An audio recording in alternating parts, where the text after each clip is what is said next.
హైదరాబాద్ పాత బస్తీలో ఘోర అగ్ని ప్రమాదం చోటు చేసుకుంది. ఈ యొక్క అగ్ని ప్రమాదంలో ఆ షాప్లో ఉన్నటువంటి ఏసీలన్నీ కూడా పేలిపోయాయి. అక్కడ ఉన్న కారు కూడా పూర్తిగా దగ్ధమైపోయింది. ఈ ఊహించని ప్రమాదంలో అక్కడ తీవ్ర నష్టం కూడా వాటిల్లినట్టుగా తెలుస్తుంది. నిన్న రాత్రి 10 గంటల 30 నిమిషాలకి ఈ యొక్క అగ్ని ప్రమాదం చోటు చేసుకుంది. శాలిబండ లాల్ దర్వాజా క్రాస్ రోడ్డు వద్ద ఉన్నటువంటి గోమతి ఎలక్ట్రానిక్స్ షోరూంలో ఈ యొక్క భారీ అగ్ని ప్రమాదం చోటు చేసుకుంది. ఆ రాత్రి సమయంలో జరిగినటువంటి అగ్ని ప్రమాదానికి ఆ స్థానికులకు ఏం జరుగుతుందో అర్థం కాలేదు.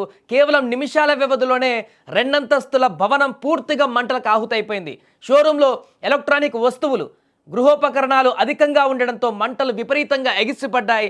పూర్తిగా ఆ మంటల దాటికి పక్కన ఉన్నటువంటి ఇళ్లలో కూడా భయాందోళన మొదలైంది. ఆ సమయంలో రిఫ్రిజిరేటర్లు, ఏసీలు ఒక్కొక్కటిగా పేలిపోవడంతో అక్కడ చుట్టుపక్కల ఉన్న ప్రాంతమంతా కూడా ఒక బాంబులు పడినటువంటి శబ్దం రావడంతో ఒక భయానకమైనటువంటి వాతావరణం ఏర్పడింది. ఏం జరుగుతుందో కూడా అక్కడ వాళ్ళకి అర్థం కాలేదు. ఏంటి ఇంత దారుణమైనటువంటి ప్రమాదం, అసలు అది అగ్ని ప్రమాదమా లేకుంటే ఇంకేమైనా ప్రమాదమా అనేటువంటి ఒక ప్రశ్న నిన్న ఆ సమయంలో స్థానికులకు ఏర్పడింది. అంత దారుణంగా అక్కడ ప్రమాదం జరిగింది. దాంట్లో రిఫ్రిజిరేటర్లు ఏదో విధంగా ఏసీలు ఉండడంతో దాని తీవ్రత మరింత ఎక్కువగా మారింది. ఈ ప్రమాదంలో భవనం ముందు పార్కు చేసి ఉన్నటువంటి ఒక సిఎన్జి కారు కూడా మంటల్లో చిక్కుకొని భారీ శబ్దంతో పేలిపోవడంతో అగ్నికీలలు మరింత ఎగిసిపడ్డాయి. దురదృష్టవశాత్తు కారులో ఉన్న ఒక వ్యక్తి కూడా ప్రాణాలు కోల్పోయాడు.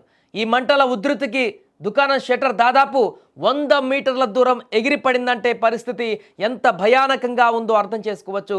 సమాచారం అందుకున్న వెంటనే అగ్నిమాపక శాఖ రంగంలోకి దిగింది. అగ్నిమాపక సిబ్బందిని అక్కడికి పంపించింది. 8 నుంచి 10 ఫైర్ ఇంజన్లు ఘటనా స్థలానికి వెళ్ళాయి. చూడండి ఎన్ని ఫైర్ ఇంజన్లు వెళ్ళాయి. అక్కడ అంత ప్రమాద తీవ్రత ఏ స్థాయిలో ఉందో అర్థం చేసుకోవచ్చు. సిబ్బంది ప్రాణాలకు తెగించి శ్రమించారు.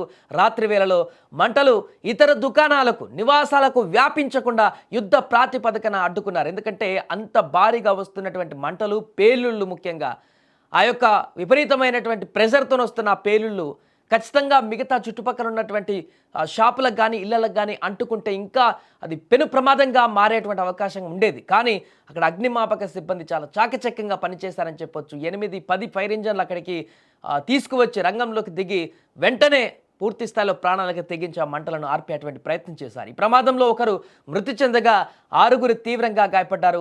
ఈ ఘటనకు కారణం ఏంటనేది ఇంకా స్పష్టంగా తెలియరాలేదు. కానీ కొంతమంది షార్ట్ సర్క్యూట్ అయి ఉండవచ్చని అనుమానాలు వ్యక్తం చేస్తున్నారు.